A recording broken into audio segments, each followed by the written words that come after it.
ದರ್ಶನ್ ಪತ್ನಿ ವಿಜಯಲಕ್ಷ್ಮಿ ಅವರು ಇತ್ತೀಚೆಗಷ್ಟೇ ಮಂಗಳೂರಿಗೆ ತೆರಳಿ ದೈವಾರಾಧನೆಯಲ್ಲಿ ಭಾಗಿಯಾಗಿದ್ರು.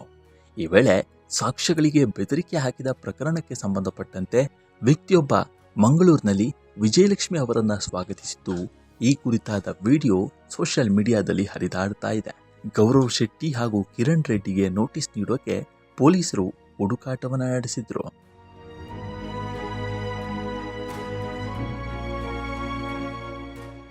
ರೇಣುಕಾಸ್ವಾಮಿ ಕೊಲೆ ಪ್ರಕರಣದ ಸಾಕ್ಷ್ಯಗಳಿಗೆ ಬೆದರಿಕೆ ಹಾಕಿದ ಪ್ರಕರಣದಲ್ಲಿ ಪೊಲೀಸರು ಈಗಾಗಲೇ ಒಬ್ಬರನ್ನ ಬಂಧಿಸಿದ್ದು, ಕೆಲ ಆರೋಪಿಗಳು ತಲೆಮರೆಸಿಕೊಂಡಿದ್ದಾರೆ. ಪೊಲೀಸರ ಕೈಗೆ ಸಿಗದೆ ತಲೆಮರೆಸಿಕೊಂಡಿದ್ದ ಆರೋಪಿಯೊಬ್ಬ ಇದೀಗ ದರ್ಶನ್ ಪತ್ನಿ ವಿಜಯಲಕ್ಷ್ಮಿ ಅವರೊಟ್ಟಿಗೆ ಕಾಣಿಸಿಕೊಂಡಿದ್ದಾರೆ.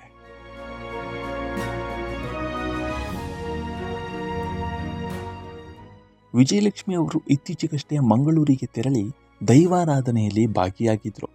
ಈ ವೇಳೆ ಸಾಕ್ಷ್ಯಗಳಿಗೆ ಬೆದರಿಕೆ ಹಾಕಿದ ಪ್ರಕರಣಕ್ಕೆ ಸಂಬಂಧಪಟ್ಟಂತೆ ವ್ಯಕ್ತಿಯೊಬ್ಬ ಮಂಗಳೂರಿನಲ್ಲಿ ವಿಜಯಲಕ್ಷ್ಮಿ ದರ್ಶನ್ ಅವರನ್ನ ಸ್ವಾಗತಿಸಿದ್ದು, ಈ ಕುರಿತಾದ ವಿಡಿಯೋ ಹರಿದಾಡ್ತಾ ಇದೆ.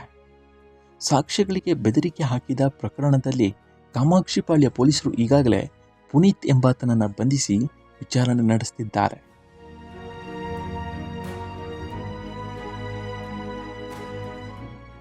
ಇದೇ ಪ್ರಕರಣದಲ್ಲಿ ಗೌರವ್ ಶೆಟ್ಟಿ ಮತ್ತು ಕಿರಣ್ ರೆಡ್ಡಿ ಅವರುಗಳು ಸಹ ಹಸ್ತಕ್ಷೇಪದ ಬಗ್ಗೆ ಪೊಲೀಸರಿಗೆ ಅನುಮಾನವಿತ್ತು. ಈ ಇಬ್ಬರಿಗೂ ಪೊಲೀಸರು ನೋಟಿಸ್ ನೀಡುವ ಯತ್ನ ಮಾಡಿದರೂ ಸಾಧ್ಯವಾಗಿರಲಿಲ್ಲ.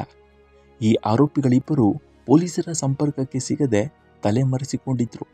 ಆದರೆ ಇದೀಗ ಗೌರವ್ ಶೆಟ್ಟಿ ವಿಜಯಲಕ್ಷ್ಮಿ ಅವರೊಟ್ಟಿಗೆ ಮಂಗಳೂರಿನಲ್ಲಿ ಕಾಣಿಸಿಕೊಂಡಿದ್ದಾರೆ.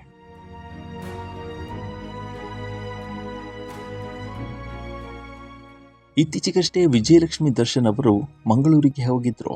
ಆಗ ಗೌರವ್ ಶೆಟ್ಟಿ ವಿಜಯಲಕ್ಷ್ಮಿ ಮತ್ತು ಅವರ ಗೆಳತಿಯನ್ನ ಮಂಗಳೂರು ವಿಮಾನ ನಿಲ್ದಾಣದಲ್ಲಿ ಸ್ವಾಗತ ಮಾಡಿದ್ದಾರೆ.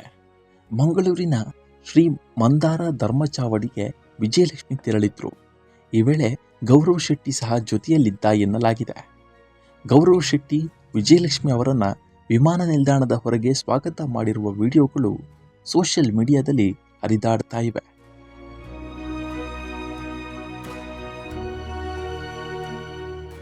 ಸಾಕ್ಷ್ಯಗಳಿಗೆ ಬೆದರಿಕೆ ಹಾಕಿದ ಪ್ರಕರಣದಲ್ಲಿ ಕಾಮಾಕ್ಷಿಪಾಳ್ಯ ಪೊಲೀಸರು ಪುನೀತ್, ಸುಹಾಸ್ ಮತ್ತು ವೇಣು ಎಂಬುವರನ್ನ ಅರೆಸ್ಟ್ ಮಾಡಿದ್ರು. ಈ ಪುನೀತ್ ಜೊತೆಗೆ ಗೌರವ್ ಶೆಟ್ಟಿ ಮತ್ತು ಕಿರಣ್ ರೆಡ್ಡಿ ಸಂಪರ್ಕದಲ್ಲಿದ್ದು ವಿಧಿವಿಜ್ಞಾನ ಪ್ರಯೋಗಾಲಯದ ವರದಿಯಿಂದ ಬಹಿರಂಗವಾಗಿತ್ತು.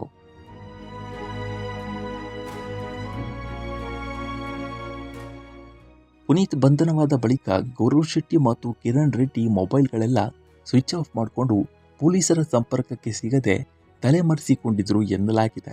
ಇದೀಗ ಮಂಗಳೂರಿನಲ್ಲಿ ಇವರು ಕಾಣಿಸಿಕೊಂಡಿದ್ದು, ಪೊಲೀಸರು ಇನ್ಮೇಲೆ ಯಾವ ಕ್ರಮವನ್ನು ಜರುಗಿಸ್ತಾರೆ ಅನ್ನೋದನ್ನ ಕಾದು ನೋಡಬೇಕಾಗಿದೆ. ಈ ಬಗ್ಗೆ ನಿಮ್ಮ ಅಭಿಪ್ರಾಯ ಏನು ಅನ್ನೋದನ್ನ ಕಾಮೆಂಟ್ ಮೂಲಕ ತಿಳಿಸಿ. ಮುಂದಿನ ವಿಡಿಯೋದಲ್ಲಿ ಸಿಗೋಣ. ನಮಸ್ಕಾರ.